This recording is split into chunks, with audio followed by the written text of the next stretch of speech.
Okay, we are live. Welcome in tonight. You guys know this is going to be as fun a live show as we have had because the Texas Longhorns lost to the Kansas Jayhawks in football. That is a thing that happened. It happened once in 2016. That was funny enough in Lawrence.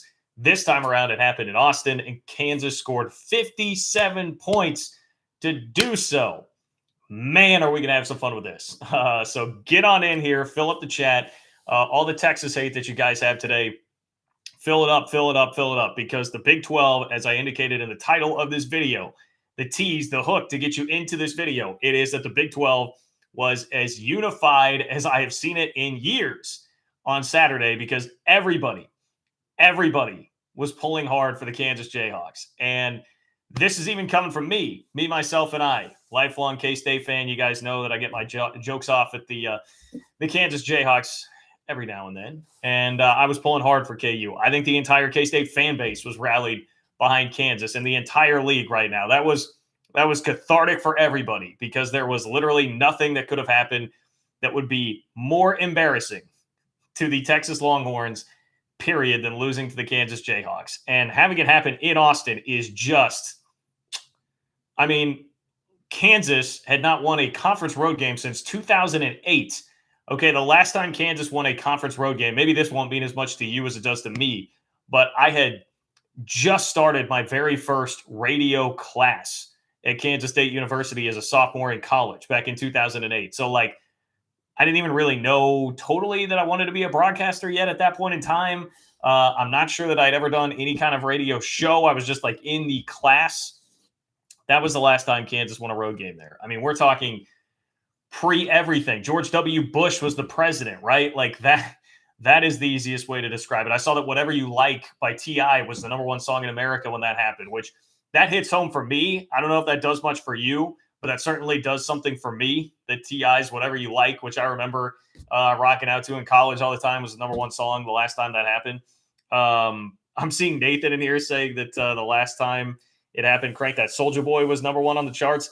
I think that's off by a year, Nathan. I am a nerd for knowing that, but I vividly remember that being out my freshman year of college. This was my sophomore year of college, the last time Kansas won a road game, but it was still Big 12 road game, but it was still fresh in our minds. It was still fresh in our minds at that point in time. Okay, Crank That Soldier Boy was still, people still knew the dance at that point, right? So, man, what a disaster Texas is right now. What a disaster. And they are in just a hellish situation right now because what do you do? What do you do if you are Texas at this point? You just paid over $20 million to get rid of Tom Herman, to bring in Sark, to bring in this new staff. And he's now lost 5 games in a row, which the last time that happened, Darrell Royal had not even coached yet at Texas. The guy that the stadium is now named after, he had not even coached yet at Texas. The last time Texas lost 5 games in a row. They've lost 5 Big 12 games in a row. They're probably not going to make a bowl this year. There is a good chance that they wind up 4-8 because they've got at West Virginia and then K-State and Austin to finish up the year. You clearly downgraded from what just happened last year, which was a 7-3 season with Tom Herman. And you can't just fire a coach every single year. Now, I guess maybe Texas will think that they can. Maybe that's going to be the idea here, that Texas will think that they can and continue trying to just throw money at their problems, but that's not going to work. And the ironic part of all of this is that Lance Leipold is who gets it done for Kansas. And I heard someone mention this, and I actually, at first I kind of bristled at it a little bit, but then I started thinking about it, and I was like, man, I mean, that is fairly accurate here to describe it this way. If the roles were reversed, if you swapped it out and you had Lance Leipold coaching Texas, that's probably more of what Texas needs right now, a legitimate, no frills, bare bones, program building guy, as opposed to flashy, I've been the head coach at USC before. I went through the Nick Saban school of rehabbing my coaching career, Steve Sarkisian, the flavor of the month, hot offensive whiz kid because he went and dialed up plays for Najee Harris and Devontae Smith at Alabama. Texas needs the kind of hire that Kansas actually just finally made. Now, I could go on for days about how, there are similarities with both Kansas and Texas in terms of how their arrogance has just ruled the day for a long time with the football programs and thinking that they could just get a name and get somebody flashy and exciting and have that fix all the problems and some real systemic issues there. Kansas finally rectified that when they went out and hired Travis Goff, who to me, by all accounts, seems to be a pretty competent athletic director, when before it was Jeff Long running the show, which was a clown show. Then they finally make a solid football hire, the kind of hire that they need to make, and look at what you're seeing in year one. They damn near beat Oklahoma, and then they just went on the road and beat Texas. So that's the kind of thing Texas needs to do, but Texas is just never going to do that. And man, it is so funny and so awesome watching the carnage of all of it and watching the fallout of all of it and seeing the different reactions from Texas fans all across the board. Because I've been telling you all season, like, it has cracked me up and infuriated me at the same time. But watching the storyline throughout most of the year, seemingly from Texas circles being, and I see this over and over again, like over and over and over again, I see this storyline that the cupboard was bare. Tom Herman left the cupboard bare for Sark, and they don't have enough talent, and it's a talent problem, and wait until he gets talent. And it's just, you want to just like smack these people and be like, can you look in the mirror and like take a self-evaluation here? You are Texas. Like, talent is not the problem. Resources are not the problem. And if we want to just go beyond that statement and dive in deeper here, Tom Herman put together 3 straight top 10 recruiting classes to end his tenure in Austin. One of those was the number 3 class in the country.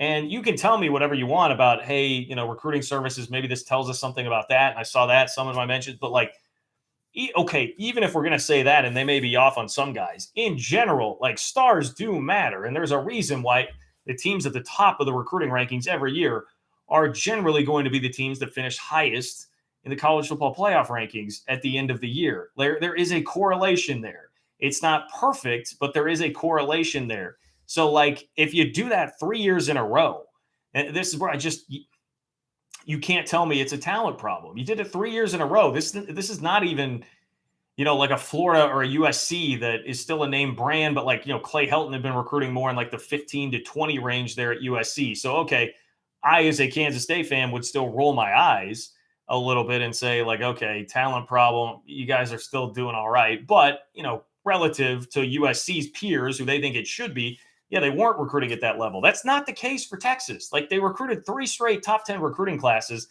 and they just went out there and lost for the first time in 13 years to the Kansas Jayhawks. Like, come on, man. 5 straight losses for Sark. They are much more a mess than they were before. And this just all ultimately proves what I thought about the Sark hire in the first place, which I didn't think he would be this bad. I didn't think it would be this kind of disaster, but it just felt to me like, at best, you got a coach that's of a similar caliber, a similar ilk to what it is that you had before in Tom Herman, and you paid a ton of money to do so, and you also had to hit the reset button. And now here you are a year later with this roster that you think is a problem. And now what do you do with this coach who just committed a fireable offense, losing to Kansas, got Charlie Strong fired, and he didn't give up 57 points and didn't lose at home to Kansas. And he also didn't lose 5 games in a row. So what do you do now? Like, what do you do now if you're Texas? You are stuck kind of like Florida and Michigan to a lesser extent, like in this hell where you don't know, like, we're kind of tired of this guy. He's not getting us where we want to go, but can we just keep firing a guy? Can we just keep getting rid of somebody every single year? But Texas, having just hired this guy in Sark, they're in a much different position here. So it is a heck of a pickle that Texas finds themselves in, and no sympathy here at all. None, zero, zip, zilch, nada, nothing here. And I would imagine most people in the chat are going to be the same way.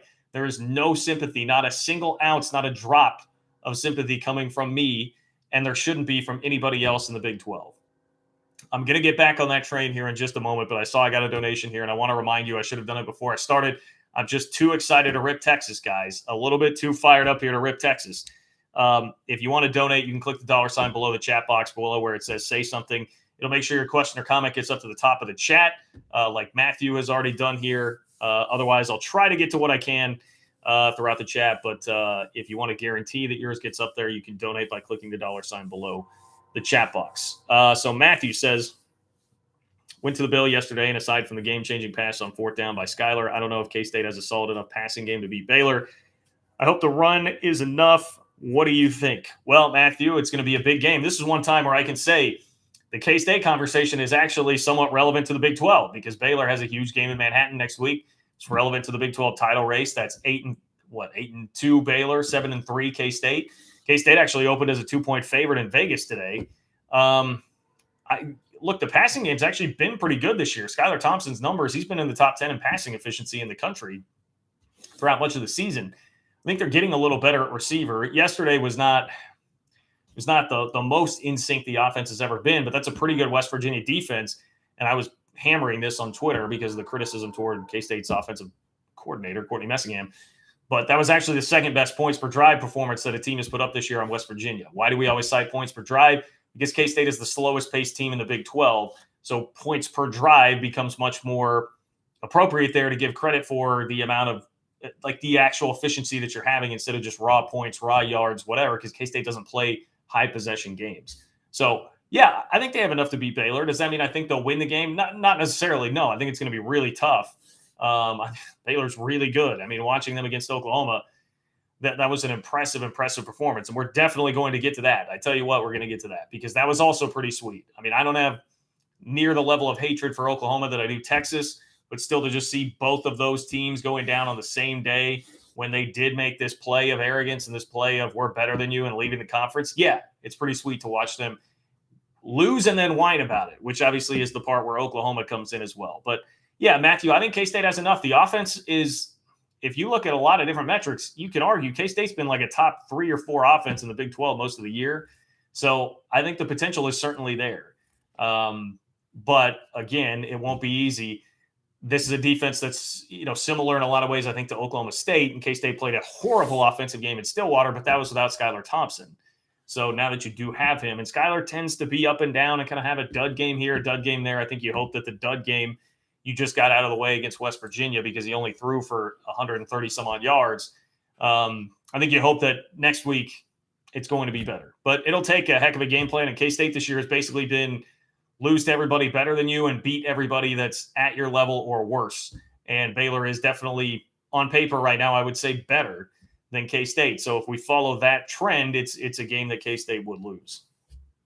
Michael, I appreciate the donation. And thank you, Matthew, for the donation. Michael, I appreciate the donation. Were you surprised that Tech beat Iowa State? Did you see the 62-yard field goal? Well, if there are any Iowa State fans here in the chat, I'm sure that they are aware that, yes, I was very aware that Iowa State lost. We're going to need to talk about that in more detail and get into that because the last 30 hours, my Twitter mentions have been filled with Iowa State fans, very, very angry Iowa State fans. And I wasn't even really trying. I didn't think I was that. I've said worse. I didn't think I was that bad, but it tells you the raw emotion of losing on a 62-yard field goal when your Big 12 title hopes are basically dashed when you had what was supposed to be the best team in school history coming into this year. So I guess I just kind of miscalculated the raw emotion of that moment in what I tweeted out there. So I want to talk to Iowa State fans specifically about that later on in the chat. But was I surprised? Yes, I was surprised. The 62-yard field goal, I was certainly surprised. I will tell you, like in the moment, I thought it was a bad decision to kick it because you're giving up the opportunity for the kick 6 there. And I didn't love that. But clearly, Sonny Cumbie knows his roster better than I did do. And he knew that the kid had the leg to do it, and he did. So kudos to him. That was a gutsy decision. Gutsy decision. So, Michael, I promise you I'll get more in depth on my thoughts on Iowa State later on. Because there are a lot of them, but we need to spend time. People keep rolling in with the Texas comments here because we've got to spend more time on this. Like the funny part about all of this is, and another part of the conundrum for Texas here and what's going to just be awesome to watch Texas squirm is that when things like this happen, when you have a loss like this happen, when you have a losing streak like this happen, if you're not going to fire the head coach, which I would imagine that Texas is not going to do after year one, if you're not going to fire the head coach, it's always like coordinators have to pay the price. I mean, look at what just happened at Florida. They got rid of Todd Grantham, the defensive coordinator, and apparently that didn't work as they gave up 50 points in the first half, 49 points in the first half to Furman, a 4-5 FCS team.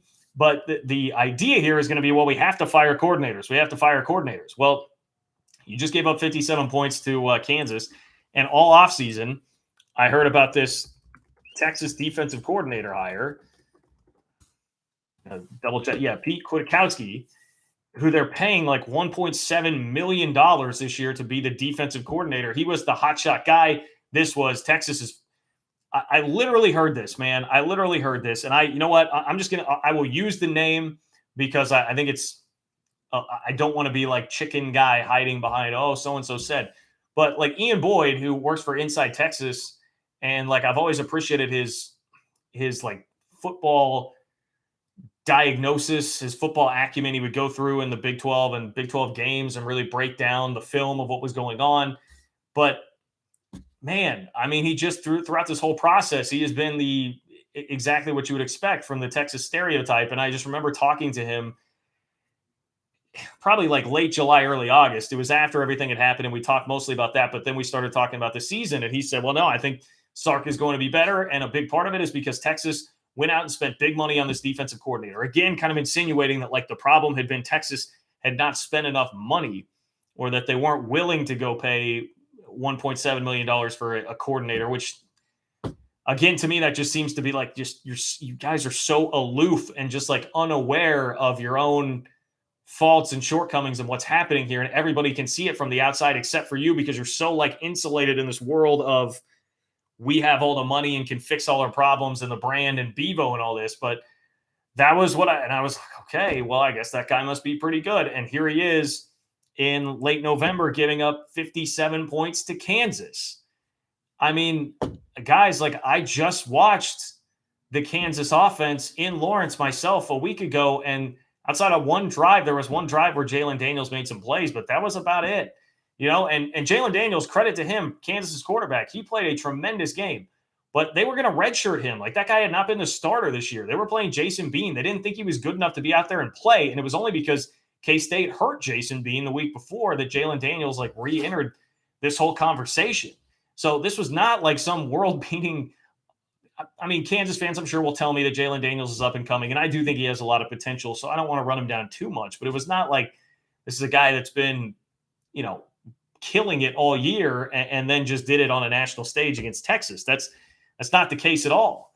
So Texas's $1.7 million defensive coordinator is the one allowing this to happen. And like, that was supposed to be the problem. Well, Texas is now finally paying up. They're going and getting the elite guy at defensive coordinator. You know, I mean, come on. Like we were, why anybody ever bought that like that was going to be the fix, that Texas now is spending enough money on its coaches. Like, come on. It is so, and this is why we all get so upset, in addition to, you know, the potential of the conference crumbling, right? And the situation that Texas put everybody in. But it's like nobody likes the over-the-top rich guy that didn't earn it. Like, the rich stereotypes are always going to be something that people hate, but especially when it's a rich guy that didn't earn it. And, you know, it's a trust fund baby. I mean, that's really what it is. Like, Texas is the trust fund baby that has just grown up in this environment where, you know, just throwing money at the problems will fix it. And throwing money at the problems, oh, we're 7-3, you know, Sark or Tom Herman, yeah, he won the Sugar Bowl. Yeah, he's 7-3. Yeah, he had 3 top 10 recruiting classes, but that's not good enough. We'll be able to throw a bunch of money at this. And, well, first it was, we're going to get Urban Meyer. And then, oh, okay, well, we can't get Urban Meyer, so, you know, we'll throw money at the Alabama offensive coordinator. And poof, it's going to work. And then it doesn't. And, you know, we can just trace this back to Herman, Charlie Strong. Like, it just, ever since it fell off the rails with Mac, Texas has not been able to recapture it. And it's because there are, I mean, you ask me, like, there are too many cooks in the kitchen. There's too much going on, which is the case in a lot of places with boosters and people trying to meddle, and a lot of people that think they have money and power and influence trying to sway things. Texas is not totally unique in that regard. But I think even beyond that, with the Longhorn Network, all the extra media that you have to do there, plus the like desperation that's starting to set in more and more with Texas, the longer and longer this goes on, just a quicker, more itchy trigger finger. It's too difficult. And now you throw in the SEC element of this too, where it's like everybody's self-worth and self-esteem around Texas has been raised because we're going to the SEC, and that brings with it new pressures along with just more unearned arrogance, because it's not like they earned that SEC invite on any sort of merit at all. And so that is the problem. And Texas thinking that they can just throw money at it, go get the next hot name, and bam, everything's going to be fixed. It's just you wonder when they're going to learn. And look, it can happen at Kansas. I think it is starting to happen right now that they finally learned from, obviously on a much lower level and different level, but they finally learned from, oh, we can go hire Charlie Weiss. What a great name. We can go hire Les Miles. What a name, like big name. That really fits Kansas. That's what we are. We're flash. We're style. No, man, what you need is substance. What you need is like a no-nonsense guy who is very substantive. And Lance Leipold was the guy out there after they hit the game-winning play. He has the balls to go for two in that situation. An insane play from Jalen Daniels to the fullback / tight end who I heard the story. Kansas didn't even list him as a tight end on the website, even though that's what he is, because they were embarrassed about his size. They thought he was too small to really list as a tight end. The walk-on from Plainville, Kansas, who hadn't played. He catches this game-winning 2-point conversion. And Lance Leipold is over there like running down his players, trying to get him off the field. Like he's not the one to go all in celebrating. Like that to me spoke volumes about just like who he is. I mean, I hate to admit it, but like I like the guy. I mean, that's exactly what Kansas needed. And they finally were able to humble themselves and go do that. Texas has not. And it's going to be harder for Texas to do, because that arrogance level is on 1,000. I mean, that is, the kids say 100, right? That's 1,000. I mean, that's upper level arrogance. That is a 500 level class in arrogance and what goes on at Texas. And so I don't know that they're ever going to humble themselves. Certainly not in time to get to the SEC with some semblance of a smooth running operation. I don't think that's happening, especially if we're assuming that they're getting there in 2023. Robbie, thank you for the donation. Robbie says, breaking news, Bevo has entered the transfer portal. Yeah, well, I feel for Bevo because, Bevo didn't do any of this. Bevo is not out there coaching football games. Bevo's not out there being embarrassing and telling me that, we got this $1.7 million defensive coordinator, everything's going to be fixed, or we don't have enough talent. Bevo's not responsible for any of that. All right. Bevo's just minding his own business. So I'm sorry that Bevo has to get drug into this. Okay.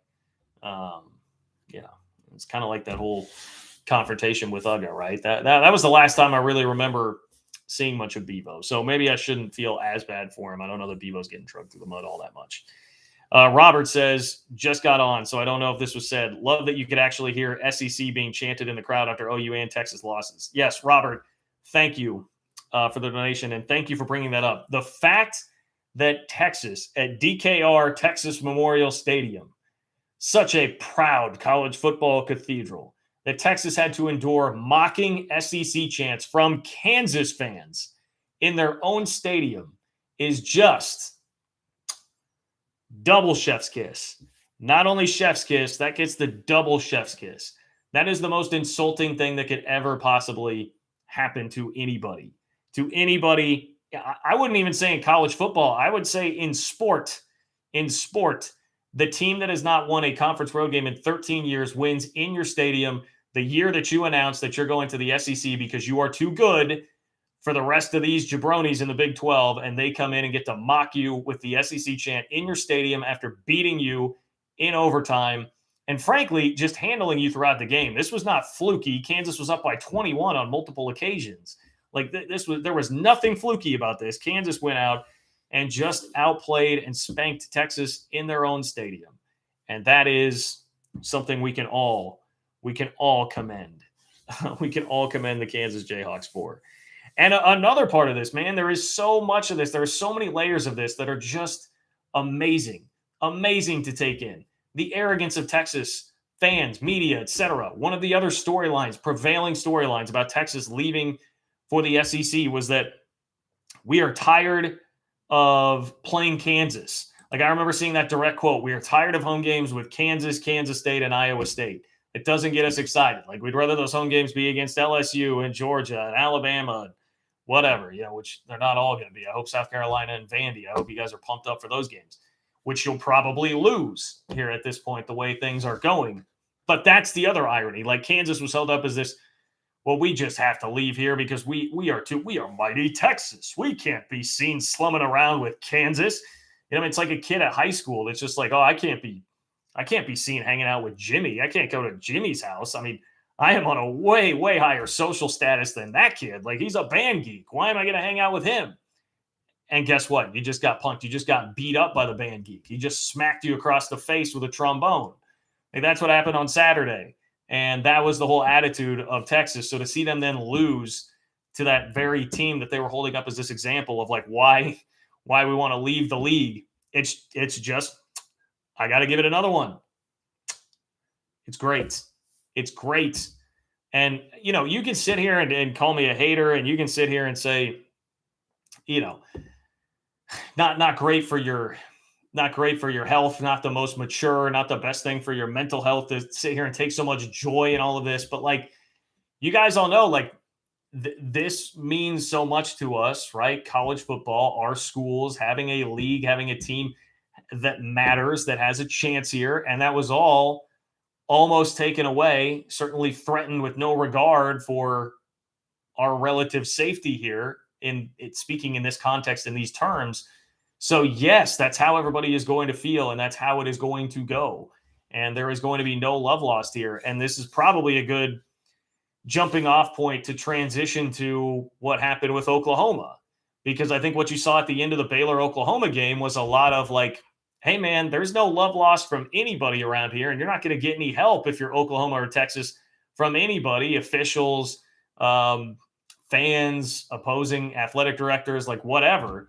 You're not going to get any help from anybody because you just thumbed your nose at the entire league and said, screw off, we're gone, and left everybody in the lurch, potentially losing jobs, losing money, losing what we all know and love, which is having a college football team with a chance to go win big every single year in a major conference that matters. So no, you're not going to get any help. You're not going to get a single bit of sympathy, and it's going to be very, very, very tenuous. Like this is beyond what it is normally, and that's the game. You can't, like, one thing I will not stand for is seeing anybody loop it back around to, oh, just these bitter fans that are really in the wrong because they can't be the ones to be the bigger man here, right? Like that I guess is what I'm trying to say. There should not be any level of expectation that the irate 8 fans or everybody left in the Big 12 should be the bigger man. Screw that. No, screw that. That is not how this works. That is not how this works at all. When Texas and Oklahoma went behind everybody's back to do this, no, this is not about like the expectation should be that everybody else should be the bigger man. Not at all. Not buying that. You're not going to get that out of me here on this channel. And I hope you don't get that out of any of you that are lined up in the chat. Kevin, I appreciate the donation. If you want to be like Kevin and you want to donate by, you can click the $sign below where it says say something below that chat box. You can make sure your question or comment gets to the top. Looks like we got a pretty lively chat going on right now. But Kevin says, Iowa State fan here. Tough loss against Tech yesterday, but we can still have a good season. Big fan of your show. Keep it up, John. Well, thank you, Kevin.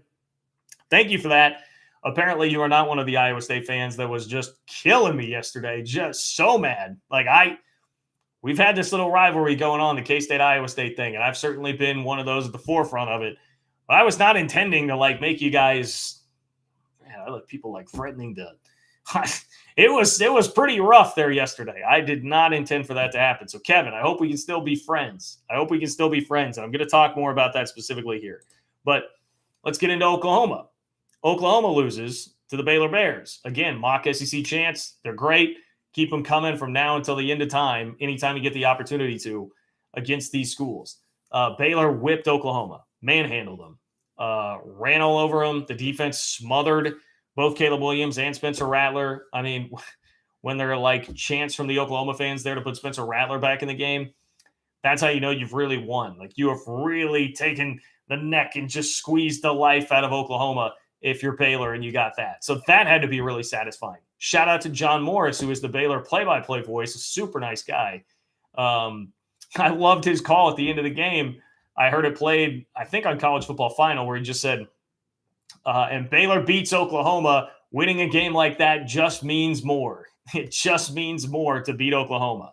That is well done. And like that's, again, where you see how the entire league has banded together and fitting the overarching theme of this live chat, that the Big 12 is more unified than they have perhaps ever been. Perhaps ever been. Because like John Morris is one of the nicest, most mild-mannered guys you will ever meet. And even he got off the sarcastic jab, which again, 100%, I love it. I love it. I love it. And I know that the rest of the league absolutely loves it. And it is very much deserved. It's not out of line at all, but it tells you where everybody's at. It tells you like where everybody's head is at. If John Morris is going to be going out of his way to do that. So I love that.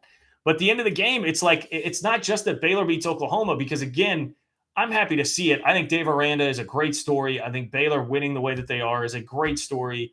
And I'm certainly rooting for any irate 8 member against Oklahoma or Texas, just as a general principle rule of thumb this year. But it was not like Kansas, Texas, where I was like very, very emotionally invested in that and wanting to see it really badly.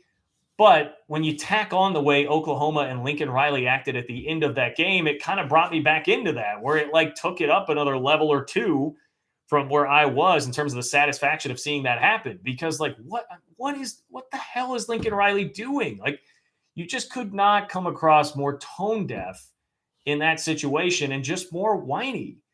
And you want to go up to him and be like, Lincoln, like, this is what you get. This is what you get, man. When you guys leave the league and you leave everybody else, whether it was Texas's idea first or whoever deserves more blame, which again, I put more of it on Texas, but you can't expect there to be like this rousing show of sportsmanship every single place that you go on the road in the Big 12. And like, they haven't even gone to Stillwater yet. They have not even been through Bedlam. Like, get ready for that in a couple of weeks, Oklahoma, if you think that is bad. And like Lincoln at the end of the game just came off as such a whiny, you know what. Bud, thank you for the donation. Shout out, Bud. No comment or anything, at least that I saw, Bud. If you had one, type it in the chat. I'll try and catch it real quick. I don't see one there, but thank you for the donation. If you want to be like Bud and donate, you can do it by clicking the $ below the chat box where it says say something. Zach has donated as well, and it hits on right where I was going next. Zach says, John, what do you think about Bears kicking the field goal at the end? Obviously for the tiebreaker, all the Sooners whining about it, getting on my nerves. Yeah, I don't know. No, Zach, I will say, I don't know what has that been the Oklahoma fan base reaction too? Like, do Oklahoma fans really care about that field goal? Are they really going in on that? Because Lincoln Riley was obviously so upset with that. So what happens there at the end of the game? Baylor has the opportunity to kick a field goal. There's 1 second left. And I've seen this happen. K-State, when they beat Nebraska in 1998, the fans preemptively stormed the field twice and had to be rushed out of there. And then finally, the third time, it actually counted. So Baylor does the same thing here, where the first time the fans come out on the field, but there's still 1 second left, so they have to roll them all back. They have to get them all out. And then Baylor decides to kick a field goal when it's already a 10-point game. And they do this because Dave Aranda knows that one of the Big 12 tiebreakers, which we could have a 3-way tie between Baylor, Oklahoma State, and Oklahoma, one of the tiebreakers is margin of victory against common opponents. So it would make sense to go ahead and get that field goal. And they had a game, what was it? They lost to Oklahoma State by 10. So you're already at 10 there. And so like let's get a 13-point win here. That makes total sense. And Lincoln Riley's complaining at the end saying he wouldn't have done it because sportsmanship should rule above all else. Sportsmanship? I mean, dude, like, come on. Now, I'm not sitting out here saying that, like, you should be walking around, like, kicking guys in the junk and everything can be okay because we don't need any form of sportsmanship at all. But, like, Lincoln, man, you're coaching at the highest levels of Power 5 college football.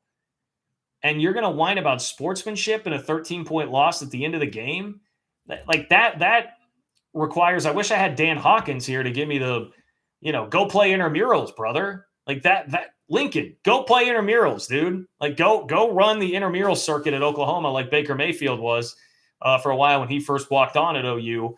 And then you can complain about sportsmanship. That's not what happens when you go out and play big boy football games in the Big 12. And it's not even, and I would say that to him, even if it was someone kicking a field goal like that was much less consequential than something that could eventually settle a tiebreak atop the Big 12 standings.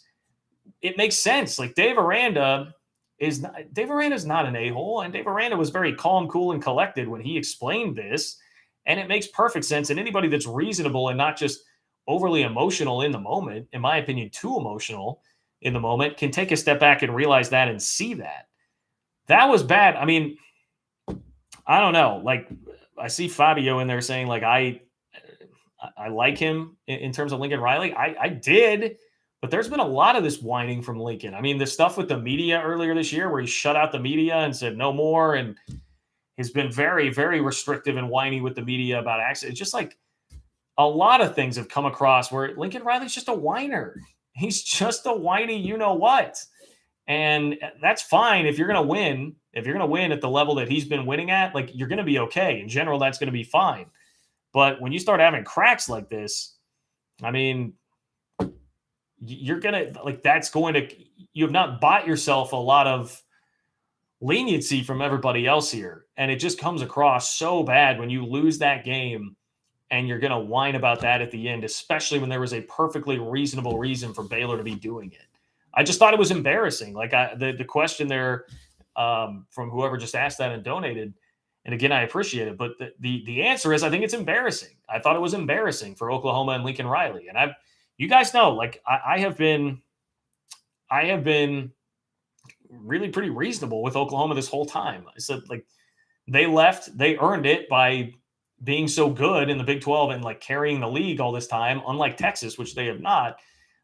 They have earned the arrogance that they have atop the league.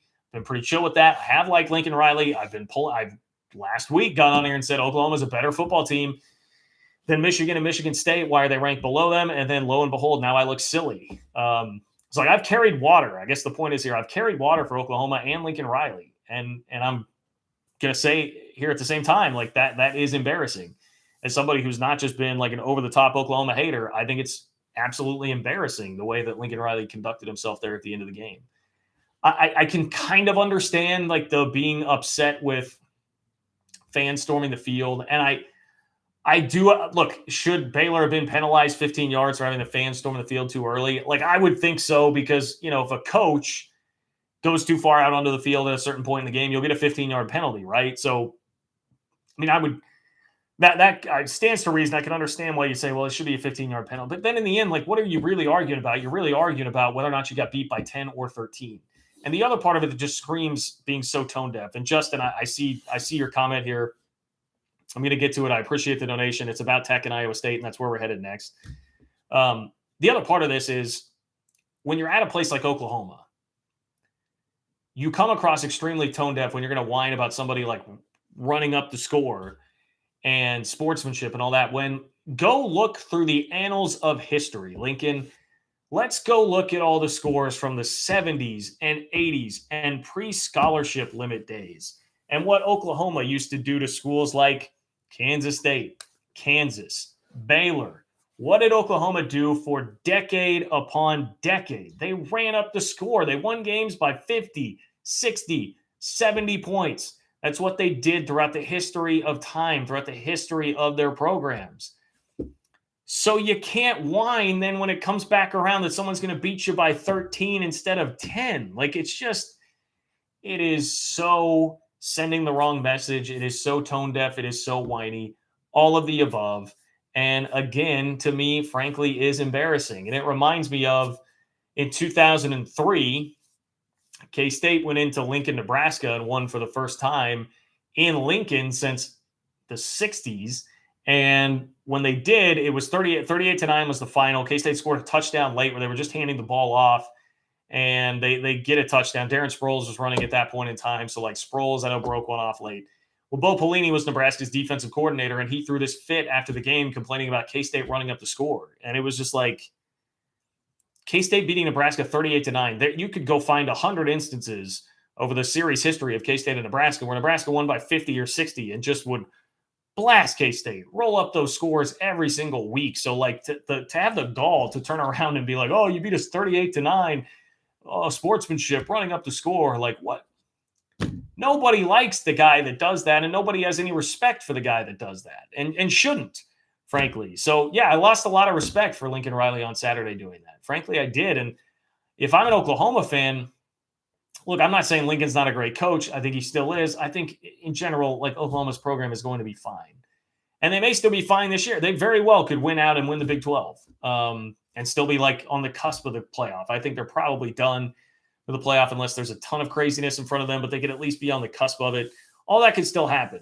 But I wouldn't like seeing that if I were an Oklahoma fan, because clearly Lincoln he was like rattled by the situation. He was rattled by the fact that they got punked the way that they did. He's clearly been rattled by a lot of things this year and the way it's all gone down. He does not give off the impression of somebody that's like calm and collected under pressure and like ready for big moments and ready to be the guy that's going to get them to the college football playoff and beyond and like win games there. The whole demeanor of that with Lincoln, I was not a fan of, and I would not be a fan of that if I were an Oklahoma fan at all.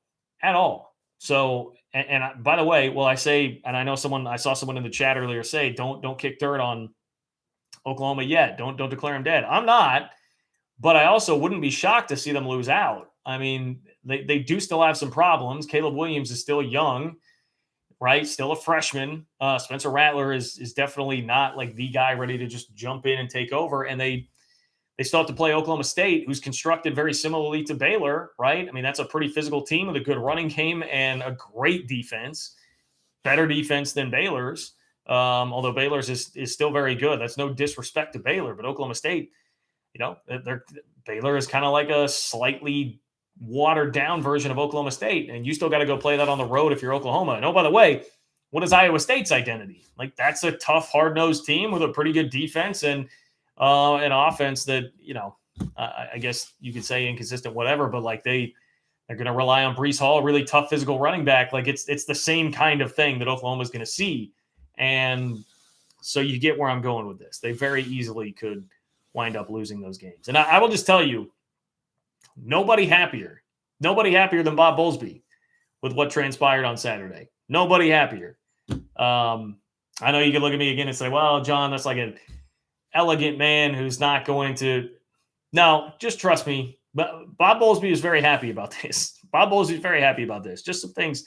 It's very obvious. I'm not saying anything crazy there, but also just, things that I've heard through the grapevine, particularly earlier on in the season when I was still working the K-State beat. Bob Bowlesby's a pretty happy camper today and certainly was yesterday with what happened to both Texas and Oklahoma. So on behalf of Mr. Bowlesby and all of us here at the Irate 8 and the rest of the Big 12 Conference, one more chef's kiss to Texas and Oklahoma's performances yesterday on the football field. Okay, Justin, if you want to donate like Justin, click the $ below the chat box. Click the $ below where it says say something. You can make sure your question or comment gets up to the top, and you'll just be supporting who I would tell you is a very nice, genuine dude. But Iowa State fans may not all believe that because, my God, I had some very, very, very angry Iowa State fans in my mentions yesterday. Justin says Tech had to beat the refs and Iowa State. The refs were horrible. Well, Texas Tech, Justin, I appreciate the donation, and Texas Tech got some bad breaks for sure in that game. The interception, we could say times two. One, the interception that Tech almost had there at the end of the game that turned in eventually to a touchdown that was very, very close. You had the 50-50 ball that was like a fight between, I think it was Kolar, right? Kolar and a Texas Tech defensive back that on review wound up going to Iowa State as a catch and very easily could have been an interception. Like, there were a lot of things, and it boiled over the same way that it did for Tennessee when they played Ole Miss earlier this year, and you had projectiles being thrown onto the field a little bit. It was nothing like, I'm not trying to do like that, Tech fans. It was nothing like the gravity of what happened at Tennessee, but similar. Felt like the refs had been jobbing you the whole game. A bunch of 50-50 calls didn't go your way. It appeared that the game was slipping away. It appeared that you were going to lose, but Tech was able to rally the troops and kind of a ball don't lie moment for me, which is funny in all of this because Iowa State fans, I've seen they very much on many occasions been quick to jump to the hey, Big 12's out to get us thing. Ask them about 2017 in Manhattan and a pass interference call or a couple of them or lack thereof in Manhattan. But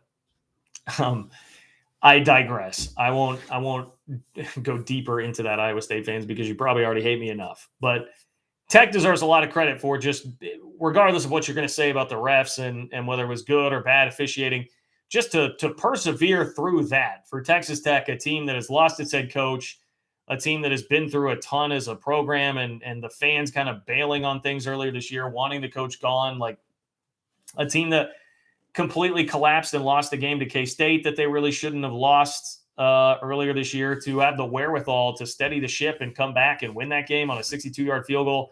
Kudos, man. Kudos to Sonny Cumbie. Kudos to Texas Tech. Kudos to whether it's the Joey Maguire effect or whatever. They deserve a ton of credit for that. So that would be my response there. And Cyclone Steve, thank you for the donation. I see Cyclone Steve says, I'm just sad the rest of ISU's games are meaningless. See, now don't do that, Steve. We're going to have a real chat here about Iowa State, but don't do the, like everything is meaningless the rest of the way. Don't go that far. That's not true. It's not meaningless. You can still have a nice season and don't, I know this will be taken as a sign of disrespect, but Iowa State is a school that has never won more than 9 games in a season. So you can still sit here and finish 9-4 with a bowl win and put together another 9-win season. Like that would still be a really nice year, would it not? That would still be a really nice finish to the season, and you could feel pretty good about that in the context of Iowa State football history. And I can speak sort of from experience there again, though, Meek Mill levels to this. But, back when K-State went through the stretch where they won 11 games 6 times in a 7-year span, there were years where you thought, like 2003, K-State was preseason top 5. That was like national championship expectations. El Roberson, Darren Sproles. They lost 3 games early. They were like 4-3. They lost to Marshall. They lost to Oklahoma State and they lost to Texas. And it felt like everything was meaningless, but they stuck to it. Now, they eventually made the Big 12 championship and beat Oklahoma. It's probably not going to happen for Iowa State. But by the end of the year, you felt a lot better about what it was, even though some of those expectations were gone. And that's some of the beauty in college football. There are still a lot of fun ways to make the season really entertaining and fun, even if you're not winning the ultimate prize. You guys play Oklahoma this week, Cyclone Steve. You guys play Oklahoma. That could still be a really fun win for Iowa State if you go beat the Sooners. So don't, as a college football fan, a fellow college football fan, speaking on that level to you, don't just totally throw it away and say the rest of the games are meaningless. Boom to the Sooner. Appreciate the donation. No comment even there. Boom to the Sooner. I appreciate it, especially if you just sat through me kind of undressing Lincoln Riley there and you're still hanging around. I appreciate that you do that, my friend. And thank you for being here in the chat once again. And thank you for the donation, as always, man. Greg, so happy to see Oklahoma and Texas tank yesterday. Also happy to see K-State continue to gain confidence and a bit of swagger. Yeah, K-State definitely has that. K-State definitely has some of that right now. And a lot of that, people have asked me, like, what's the key to this turnaround for K-State? How did this happen? I mean, it's pretty simple. Like, the schedule lightened up. I mean, that is far and away number one. Now, number two, I think the defense has gotten a lot better, and the offense has kind of continued to do what it does. It's been pretty good with Skyler this year when he's healthy at quarterback. But the defense has gotten better, but I think a lot of that was just schedule-based. They really got a tough road coming out of the chute with Oklahoma State, Oklahoma, and Iowa State. They played one of those games without Skyler Thompson at quarterback. It was just going to be tough, and the schedule lightened up on them. They gained some confidence as they finally pulled out a win against Texas Tech and have kind of taken off from there. So I think it's really about as simple as that, but that's great. And K-State now is in position to have a really nice season. Pope Fan 88. Does Oklahoma State have a chance of a playoff berth? What makes Oregon's resume so much better than OU or OSU? Well, I can tell you what, the obvious answer there is they beat Ohio State. They won at Ohio State. Oklahoma State has not done that. Oklahoma has not done that. But I do think Oklahoma State has playoff chances or a playoff chance. I think, like, if it came down to Cincinnati and Oklahoma State goes through and wins a couple games against Oklahoma, say the Big 12 title game against Oklahoma, plus winning out the rest of the year, I think the committee would probably feel like they're going to be in, right? Shout out to JC. Thank you for the donation, JC. I see that just came through. Thank you, JC. So Oklahoma State definitely has a chance. It's going to take a little bit of help, and I think, like, Oregon is obviously one of those teams that needs to lose, but here's a little secret. Oregon's about to play Utah twice because they're going to go play them this week, and then they're going to turn around and play them again, likely in the Pac-12 championship game. I think Oregon's still losing a game, so that's where I would come back and say to you, Pokes Fan 88, yes, there is definitely a chance, absolutely a chance of Oklahoma State making the playoff. Definitely would not abandon any sort of hope on that at all. Outside chance, but I think it's fair to bring them up, and I think they have been arguably the most, like, under talked about team in the country in terms of the playoff race based on what they've done so far this year. So shout out to Oklahoma State there. And sorry about the camera that it kind of flickers like that every once in a while. Don't know what's going on with that. Justin, appreciate the donation. He brings something up here. Justin says, please tell me this isn't Iowa State's MO, but the rumor is the coaching staff is known for stealing signs. So I saw that come out today. There was a quote from, I think it was Aranda after the game, or I'm sorry, not Aranda, but Cumbie. Did it come from Cumbie? Somebody after the game on the Texas Tech side had mentioned something about Iowa State and signs, and it was like what side Iowa State was on relative to the press box at their stadium, and they would kind of use that to swipe some signs. And that Matt Campbell, when he came into Ames, actually switched what sideline they were on so that they would be able to do some of that. I'm not going to get too caught up in all that and like, is that right or wrong or whatever. I kind of feel like that's competitive advantage sort of a thing. Like if you can figure out how to do it and there's not an outright rule against it, then tip your cap, teach me the rules, I'll play the game sort of a thing. So that I'm actually not, I don't think that's like Houston Astros banging on a trash can sort of a thing. I'm not going all in on that with Iowa State. If Campbell has figured that out and that's made them better, to me, that's just like figuring out an edge, like getting an edge when you need one at a school like Iowa State, where it is tougher to find those edges competitively against people. MJB set 93. How will a decade of mediocrity hovering around 500 in the SEC do for the Longhorn brand? I see them being the new Tennessee, big but irrelevant. Yeah, fair comparison. I think that's pretty fair. And Tennessee certainly knows about floundering around for, a decade and a half. Now, Tennessee seems to finally be getting some things figured out. And it wasn't the sexiest hire in the world, right? Josh Heupel was not the sexiest hire in the world, but they went and did it. And now here they are starting to feel like things are getting better. Texas, I'm sure at some point, right, they'll have to humble themselves to get there, but it does not seem to be happening anytime soon. So what will it do for their brand? I guess I don't know that it will change much because it's just like you said, MJB, like the Texas brand right now already is what it is. We're going on 15 years, basically, of Texas being this. I guess it's like 13, okay, Texas fans, 13 years. That's a very long time. We're over a decade into this where they are just big, loud, and suck. Describe Texas in 3 adjectives: big, loud, suck. There's Texas football for you. So I think that brand is going to be pretty much the same in the SEC. It's just maybe watered down even more because there's so much else going on in the SEC. I don't know. But I wouldn't imagine that it would have any kind of major impact because of where they're already at. I mean, that already is very much what their brand is. Okay, I've got to get to a little more with Iowa State here. And I don't know how many Iowa State fans are actually in this or how much crossover there is between Iowa State fans that were really upset with me yesterday. Here's what I will say. I'll give kind of a half bleeped apology here. I will say that I felt bad in retrospect with like how visceral the anger was that I would even just get off some snide quips about Iowa State's season, not taking personal shots at anybody, not going over the top at all. Not doing anything that I haven't done many a time before. In fact, the tweet that seemed to really get people mad was just a copy of a tweet that I've tweeted multiple times this season. Like kind of every time Iowa State loses, I somehow just got discovered by more Iowa State fans this time around. And I think they were just in such a bad place because of losing a game on a 62-yard field goal that effectively ends your Big 12 title chances and took away the last major carrot of what you could get with the most hyped team in school history. I had not taken like all that context in and thinking like, oh, if they really see it, there are going to be some people that are super, super, super mad at me. But that's what happened. And I did like feel like I was like, man, okay, I was not trying to like just start fights and start a war with Iowa State fans. I was trying to do what I would tell you is my brand, which is take what I think is a truth in my opinion and then just make it clever and quippy and kind of a barb.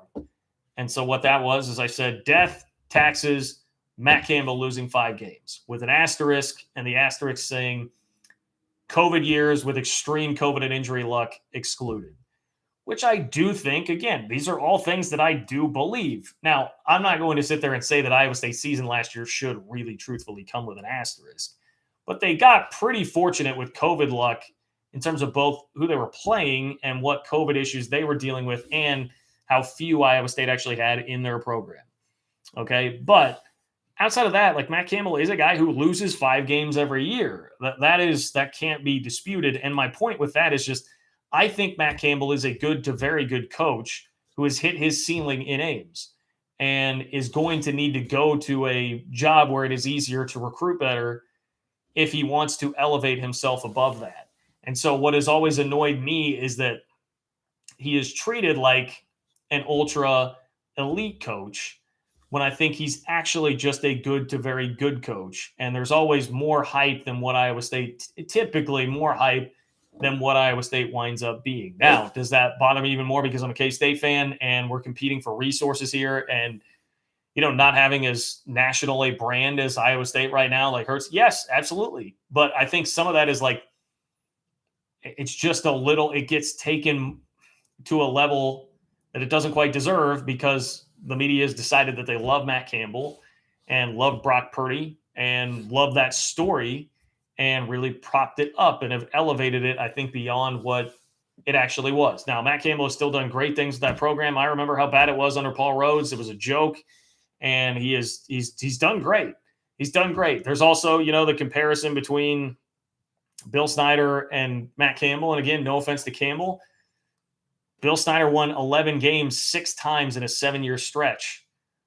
Matt Campbell has never won more than 9. The entire Iowa State program has never won more than 9.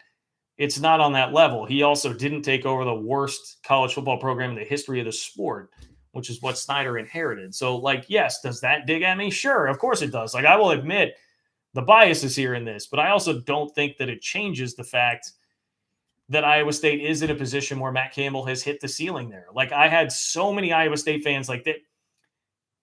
This TCU job thing, I did not intend for this to become such a storyline, but I also didn't expect Iowa State fans to not be willing to admit that the TCU job would possibly be a better job than theirs because of proximity to talent in DFW. It is. That would be an easier way for Matt Campbell to win 10 or 11 games is to go to Fort Worth and be able to recruit there. That it kind of blows my mind how that has been such a controversial statement because it's not.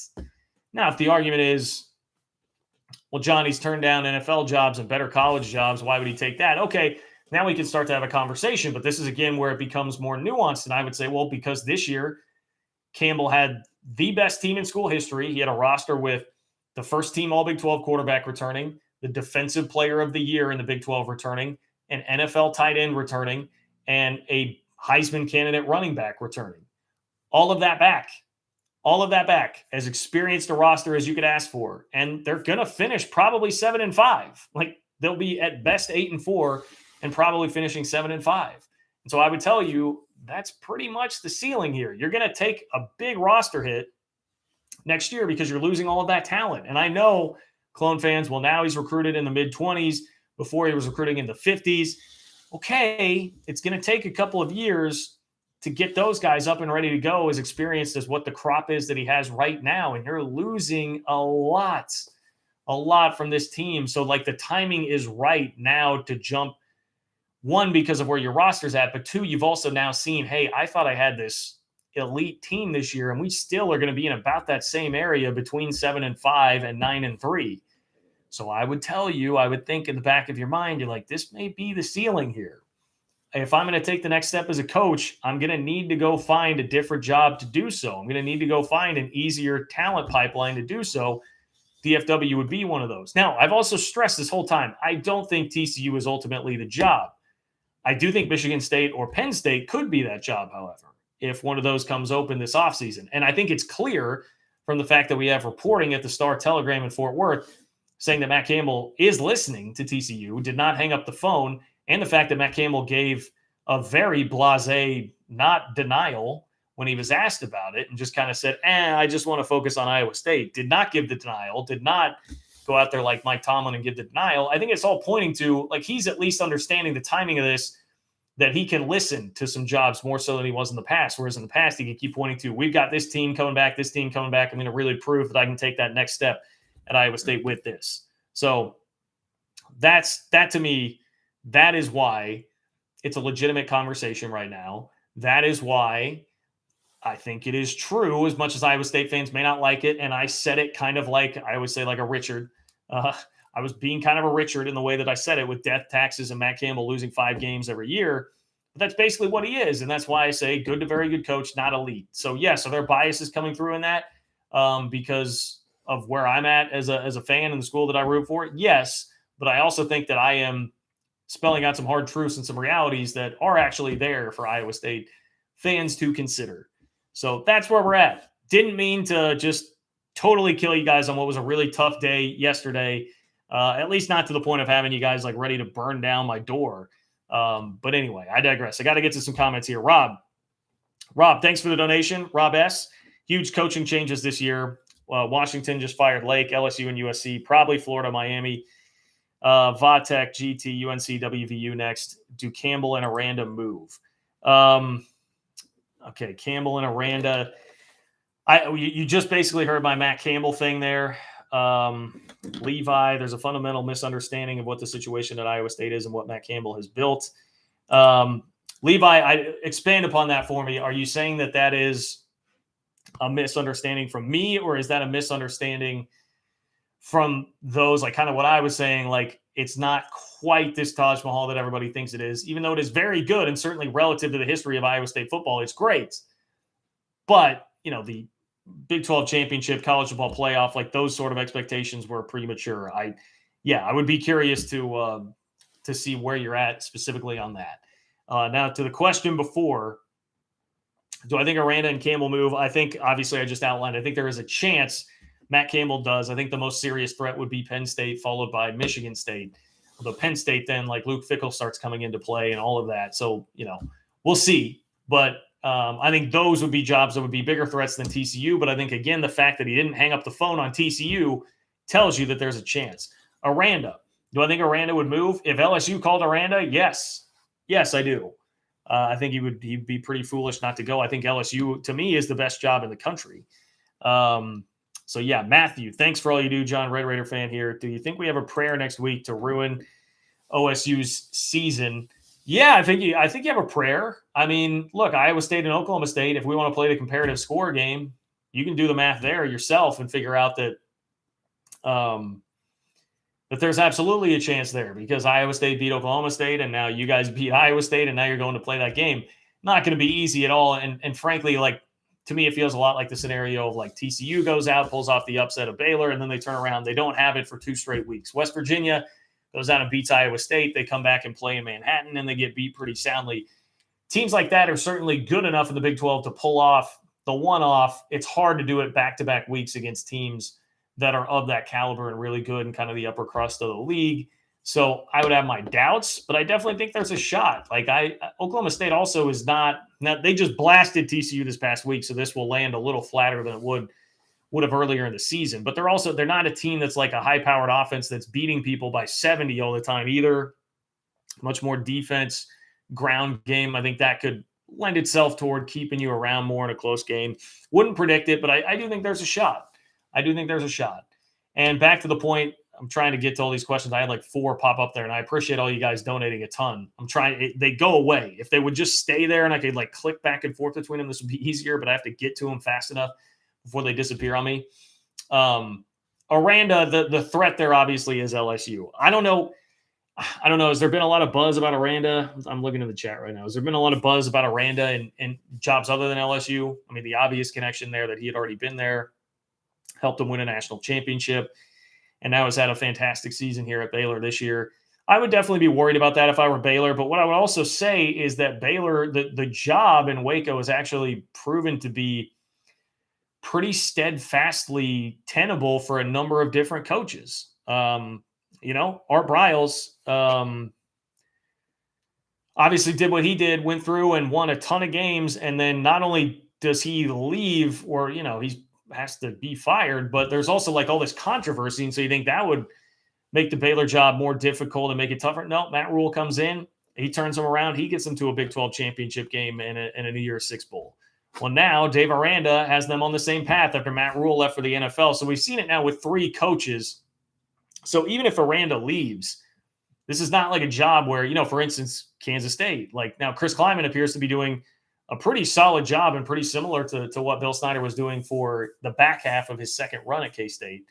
But, if Chris Kleiman were to leave tomorrow or something, like I would be much more concerned about the stability of that job long-term and being able to find other coaches who can win there as opposed to Baylor, where we've seen now 3 straight coaches have had big time success there. So even if Aranda leaves, I think Baylor is still in a decent enough spot. You wouldn't want to see it, obviously, if you're a Baylor fan, but that program, that seems to now be like a program and not just about a coach. They have been able to distance themselves for sure from Art Briles and not just be tied to like that's the only guy that can win there. Meanwhile, like you look at in Texas Tech, I don't mean to like pick on you because again, I think it's the same kind of situation like K-State, Bill Snyder, Texas Tech, Mike Leach. And it's like, can anybody else besides Mike Leach get Tech to that next level? We don't really know that right now. We don't really seem to have an answer to that. So you'd be more worried about it. Now, for Tech fans, man, I hope Joey McGuire is that guy. I do. But different scenario there. Where at Baylor, we've seen 3 coaches back to back to back go through and be able to win and win big. Boom to the Sooner. Boom to the Sooner. Is there any scenario where OU can get Bob Stoops as coach again? No, I don't think that's going to happen. I don't think that's really what you want, man. I mean, Stoops is great, but like Lincoln clearly elevated the program, but Stoops, it kind of runs stale, you know? So I just respect Bob because he was like the one coach that when it did start to run stale, like realized it was running stale and realized that he had a guy who could take it over and do better things than him, like already in-house, already right there, and was just gracefully, made that exit. So I don't think that's what you want, Boom to the Sooner. And I would also caution you, Boom to the Sooner, as frustrating as I'm sure Saturday was for you, don't fall into the Texas, Nebraska, et cetera trap where it's like, oh, well, this guy, he's not good enough. We need to be at this Uber. We need to be Alabama or bust. So we have to fire Lincoln Riley and get rid of him and get somebody else. Don't do that just based on the one game or one season here where maybe Oklahoma's not going to be running quite at the total high octane level. Like what Lincoln has done is insanely difficult to do. And he's certainly not done. The goose is not cooked there. So I would just caution you, like, don't jump ship on Lincoln Riley too much. You don't want tequila salesman Bob Stoops taking over your head coaching job. Okay. That's not what you want right now. Even though, hey, respect Bob. Obviously I love Bob being a K-State guy who he did a lot of great things at K-State. I think that's going to wrap it up. We're over an hour right now. I'm missing the Chiefs game right now. I haven't seen an update. Someone give me an update on the Chiefs game. Tell me how the Chiefs game's going. Let me check my text here. What's my group text? Oh, I don't even see the group text, so I don't know if that's good or bad. I don't know if that's good or bad for the old Chiefs. But anyway, I'll go catch up with them. Oh, 10-7 Chiefs. Thank you. 10-7. Okay. I'll take that. Is Mahomes playing better? Does Mahomes actually look like himself, or is it still the Mahomes that got the powers sucked out of him like the Monstars in Space Jam? It feels to me like Mahomes is like Patrick Ewing in Space Jam, where like the powers just get sucked out of him, and he's not the same guy anymore. Not great, but better. Okay. All right. I'll take that. Appreciate you guys in the chat. Thanks everybody who donated. Thanks everybody who hung out in the chat as always. Fun one, man. This is a fun one. Hopefully Texas can lose to Kansas every week. We'll have this same kind of energy every single week here. But I'll be back at it this week. Looking likely for a Tuesday night show with a reaction to the rankings. And just kind of keep rolling, keep plugging away. We'll talk to you guys soon.